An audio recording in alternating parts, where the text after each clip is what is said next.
Okay, what's going on? Tell me what's going on. And she walked me through it. Now, that did not mean that I was cool. That did not mean that I was automatically stress-free. I was not gonna be like ready to snap, ready to cry, whatever. But it allowed me to stay in control. So if both people are out of control, you do not have hope.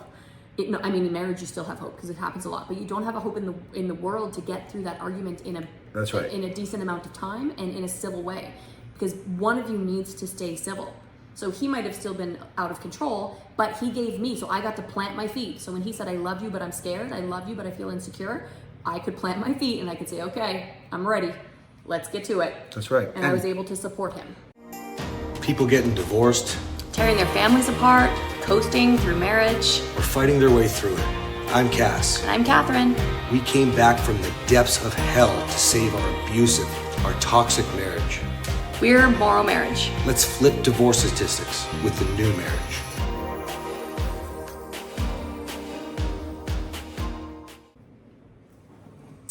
Okay, guys, as you know, we are creating our new podcast. So this is episode 4, and today we're gonna talk about insecurity and how insecurity, I call it the monster. It grips you and it rips your family apart. Do you remember the days when I was such an insecure little bitch? I do. How could I forget? It's something that you have to get a hold of. Now, I mean, I've worked with enough men to know that they struggle with insecurity just because their wife doesn't want them. But then there's past relationships, and there's all kinds of issues that you struggle with because of maybe cheating in a relationship.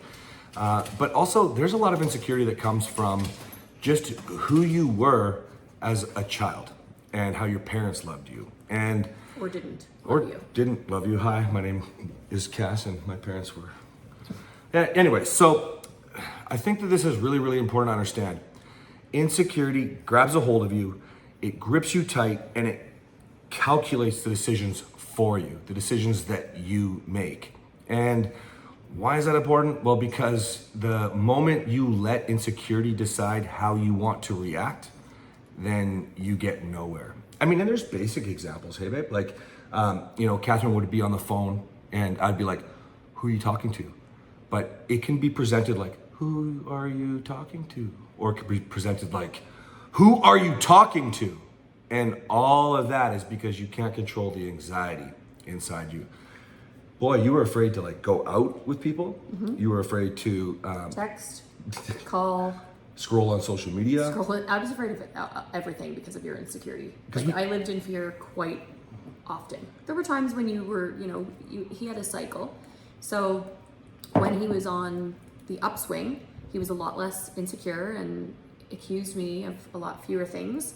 But when he was on the downswing, watch out. So yeah, it was anything. Because if I was texting, he would be upset because I smiled. Because I'm texting and I'm smiling, like I must be texting a man or something. Or do you remember the thermostat? Oh, let's talk about the thermostat. Thermostat story. Oh yeah. So my husband is a man's man. If he can't fix it, it can't be fixed. He can put everything together. He can fix anything. And so sometimes there would be something that if I didn't know how to do it, I would just ask him to do it. I still do that all the time, actually. Yeah, I love Why it. do I need to learn another new skill if my husband already knows how to do it? That's right. So one of the things was that we had a thermostat that I thought was actually quite advanced. This was almost 10 years ago though. So it wasn't really all that advanced compared to like the thermostats that we have right now. But for me, I moved out of this little apartment with like a little dial thermostat, and we had this thermostat on a timer. And so I would ask him to change the temperature if it was hot, if it was cold. And we also had air conditioning system that we had set up to it, and he just knew how to use it. So why do I need to go tinker, spend 5 minutes to turn it down 2 degrees when he could just go over and do it in 10 seconds? And so I would ask him to do the thermostat. So one day he came home from work, and he worked a lot more than I did, so I was home a lot more by myself. He came home from work, and it was too hot in the house, or it was too cold, so I'm not gonna wait 5 hours. Like, I'm a woman, but I can still do things. So I went to the thermostat. That sounds bad. I'm a woman, but I can still do things. No, she can do a lot of things. I said that totally joking because like I let him do the blue jobs, the fixing, and I have no interest. And I know there are women that are really good at fixing things. I'm just not. I'm like total gender stereotype pig jobs. Like, I can't even put together a bookshelf from IKEA. It's not my thing. There's some women, of course, there are a lot of women that can. But anyway, I didn't want to wait 5 hours or whatever it was for him to fix the thermostat. So I went and I, tinkered around. It took me way too long to do it, but I changed the temperature. Well, when he got home, I don't know if it was that same day or the next day. Well, he lost his mind because clearly I must have had a man in the house to change the temperature on the thermostat. So and there were other things like his son. So he has a son from a previous relationship, and the child at one point, we didn't know what happened, but the toilet paper, I put the toilet paper with the flap coming on the top. Oh, yeah. Now I'm too busy. I don't care. I don't even look. I have 3 children under the age of 4. I don't care what way the toilet paper goes. But when I had extra time on my hands, I liked the toilet paper to go a certain way. So in our main bathroom in our house, the toilet paper was on the wrong way. And so I heard all about how obviously, like, I would never put the toilet paper on like that. And like, Castle doesn't know how to do the toilet paper. And so obviously there was a man in the house. He was so insecure. So the thermostat, the toilet paper, about a week later, Castle comes out of the bathroom and goes, "Dad, I figured out how to put the toilet paper on. I forgot to tell you." And I was like, "See?" Then he ate his words, but it was the insecurity of, this is something Kathryn never does. This is something that Kathryn does differently. So if anything was changed. One time I cleaned the toilet. When you clean the toilet, you flip up the seat. Because you should, hopefully. Yeah, if you're not flipping up the seat, please You're flip doing up it the wrong. seat. Yeah. You're doing it wrong. And so usually I would put this toilet seat down. To this day, I think now I don't really care, but for years I made sure I put the toilet seat down because he raged. I lost my mind. I'm like, there was a man in the house, the toilet seat is up, what in the fuck? And I'm like, but look how clean the toilet is. Like, is there any other reason that you think that the toilet seat might have been up? What we need to really address here is, you have to understand that when insecurity grips you, you literally will make up your own reality for a million different reasons why she's cheating would be the number one, right? But why you're not good enough is massive. Why she's not connecting with you. Why you can't move the marriage the way you want it to go. Why nothing you do is ever gonna work or good enough. Like, insecurity, literally, you find anything to pull out. So, I mean, some common things that people are doing that we're seeing all the time, friend finder on your phone. Do you remember when Friend Finder, like, it's still not perfectly accurate? Oh my gosh, I forgot about that. She used to love to get away from me for obvious reasons and go driving and go to this park, Horlock Park in Edmonton. And when she was there, she would think and listen to music and worship with God or whatever, and try to just... Geese there. If you're lucky, you'd see like another wild animal. Yeah. I loved it. But the park wouldn't show up on the map in the exact same spot, for example, or she would look like she was at a different location other times, because you're using insecurity to fuel all of these other thoughts of, well, you're cheating on me. Right? And I just want to add to that one. So, and we still don't know to this day, like, why it would show that I was a little bit off from where I actually was. Who knows? But it used to be off. So we lived really close to the splash park at our house. And so he would message me and say, "Where are you?" And I'm like, "I'm at home." And he was like, "Are you sure?" And I'm like, "Yes." He's like, "Are you sure?" "Yes." And then he'd show me a screenshot that shows that I'm at the splash park. Why would I be at the splash park? obviously cheating. Obviously I was cheating at the splash park in the middle of the day. Yeah. With children around. Like, I'm just gonna go meet my boyfriend at the splash park, like, without kids. So yeah, I do remember that. And so that's a situation though where it's logical why you would feel upset, but it happens so often. I actually had to prove to him because we had Friend Finder on both of our phones because of his insecurity. So I was like, well, if you're gonna track me, I'm gonna track you, because I was like, at that point I said, he's gotta be up to something. If he's accusing me so much, then what is going on? And he wasn't cheating, but I would constantly check his location. So I showed him. I was like, I just want to let you know that, so our gym was across the street from like a drugstore, another gym, there's a bunch of stuff. And so I'd say, I sent him a screenshot and I said, just so you know, I know you're teaching a class right now, but your phone shows that you're across the street at London Drugs. And he was like, but I'm not. And I was like, I know you're not, but this is what Friend Finder does. Sometimes it would, like, it was just, off by like 100 meters or something. Insecurity does. Exactly. Do you know, now, let's just kind of break away from this. We all understand it. We all know that insecurity is stupid. We all understand where it comes from. We all understand why. What I want to do now is address what you can do differently. So first thing, if you're a person going through insecurity, and this happens with wives too, not just the men that work, but some of their wives are very insecure and they didn't all have affairs, okay? But insecurity, you need to first deal with the anxiety. with what you're experiencing, with what you're feeling. Because when you're not, you're automatically letting your mind go in all the different directions. And then you are going to inherently use negativity to support that and back up your absolute truth that you feel in your mind, right? So when I learned to deal with insecurity, I had to learn to deal with the anxiety of what I was actually feeling. Losing you would be probably the most important one at the time.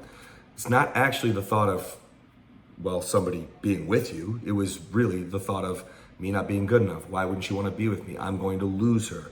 And then you start to chase the monster. Okay? And you know, it has the opposite effect. So when he's worried about losing me, so if that's when you're feeling insecure, that is one of the big ones. You're worried about losing your partner. You're worried that that other person is going to take your partner away, that you're not good enough. Right. So, but then in the reaction, when your reaction is an angry reaction, accusatory reaction, you're actually pushing your partner further away. So I developed insecurities because of this, because I would get pushed far enough away that then I was wondering, well, does he love me? Does he even like me? Why does he think I'm doing these things? You say it all the time. Do you even like me? I used to ask him, I said, do you even like me? Why are we married? Because he was mean to me. He was insecure about everything I was doing. Everything was questioned. I said, do you like me? And so in the process of getting angry, and anger is what do you call it? A secondary emotion. So if you're feeling anxious, you're feeling insecure, and you act angry, you're worried about losing your partner, but you're literally putting a wall, driving a wedge, whatever you want to say, between you and your partner, and pushing your partner further away to the point that you could lose your partner when you're acting this way. 100%. And if you think about it, like cheating obviously is the number one reason for insecurity, especially if there's been some form of betrayal. I don't care if you're talking about porn, a Facebook, message, or obviously a dating app, and obviously if you're going full blown, okay? Mm-hmm.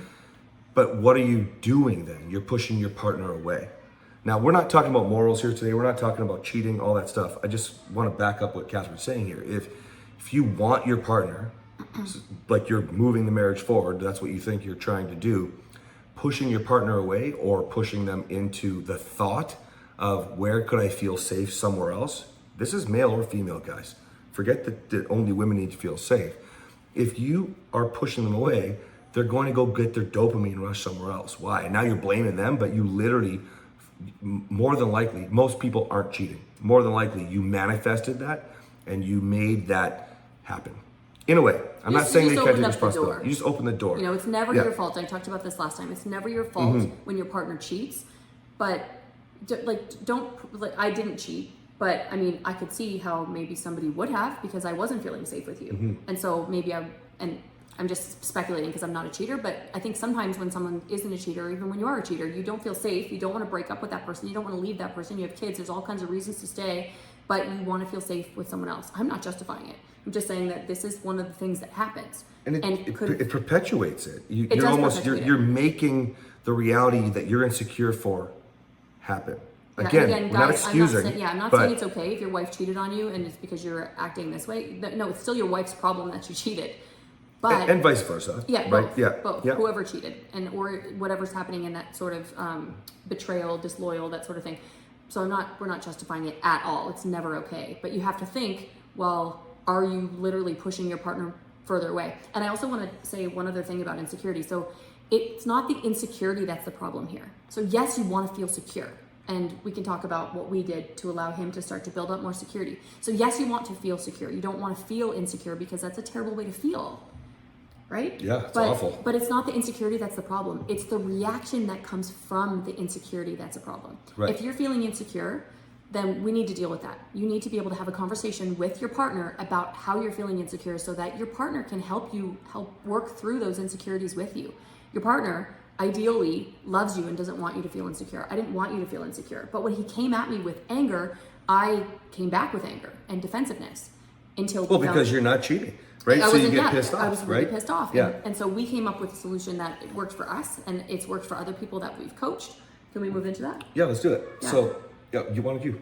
Yeah, so it was after one of the accusations, and I think it was I got stuck at a light or something happened. I got stuck in traffic, and I was a few minutes arriving behind him. So he was driving in front of me. First of all, he drives faster, and I got stuck at a light, or maybe I stopped at a store. I can't even remember, but I was a few minutes behind you, and he had this dream in his mind about how I was sleeping with someone else, because when I arrived at the gym a few minutes later, a male arrived at the gym around the same time. And so he thought, oh my goodness, what if they met on the side of the road and did the dirty so that, she's tricking me so that she can sleep with him without me thinking anything, but they both rolled in late.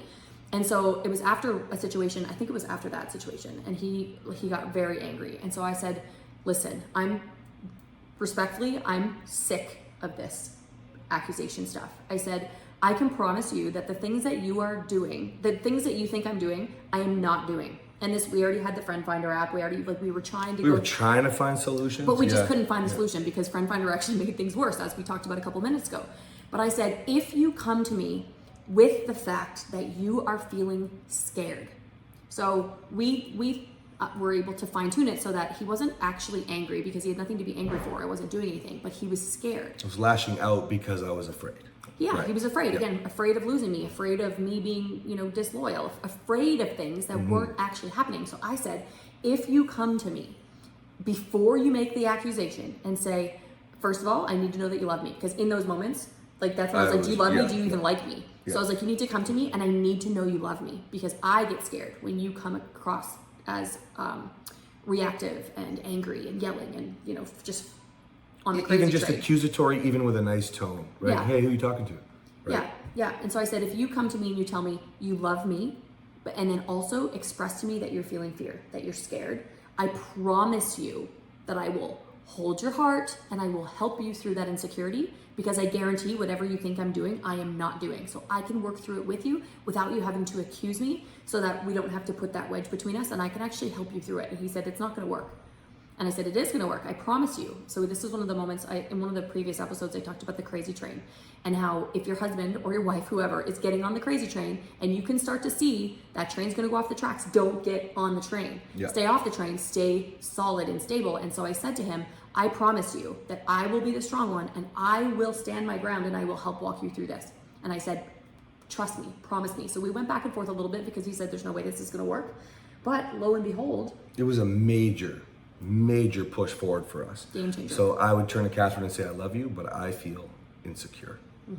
And we now know if you could remove the but, and if you can just isolate what it is, then she would come back to me and she'd say, okay, what's going on? Tell me what's going on.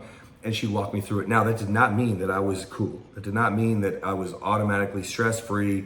I was not gonna be ready to snap, ready to cry, whatever. But it allowed me to stay in control. So if both people are out of control, you do not have hope. In marriage you still have hope because it happens a lot, but you don't have a hope in the world to get through that argument in a decent amount of time and in a civil way, because one of you needs to stay civil. So he might have still been out of control, but he gave me, so I got to plant my feet. So when he said, I love you, but I'm scared, I love you, but I feel insecure, I could plant my feet and I could say, okay, I'm ready. Let's get to it. That's right. And I was able to support him. And then there's more, I don't know exactly what you do, but if you're a man and you are struggling with this is a terrible way to live, like Kathryn was talking a few minutes ago about. It's a terrible way to live. It doesn't allow any positive feelings, no joy, no excitement, no laughter, no fun. It literally, the moment you have them and then insecurity grips you, it rips it, strips it all away from you. So if you are struggling with that, just send a message from the website, MorrowMarriage.com. I've got some awesome training on anxiety. I am not going to lie to you. It is hard as hell. It is how I taught myself to deal with the thoughts of what Kathryn might be doing with another man. It's walking through the complete journey of who she could be with, how big is his dick. It's bad. But I learned to be able to deal with what I was feeling inside. And I did this, I have a much better process that I give you guys, but I did this through watching reality shows, and she'd ask me questions about the show and I was tuned out going, oh my God, don't lose your mind right now. He's thinking about something, he sees a situation on the reality show and in his mind, I'm doing that same thing. That's right. Literally I'm sitting on the couch next to you. How could that be me? Yeah. That's how much of a monster insecurity can be. That's right. And so the last thing that I would like to say is, it's awesome on the other side.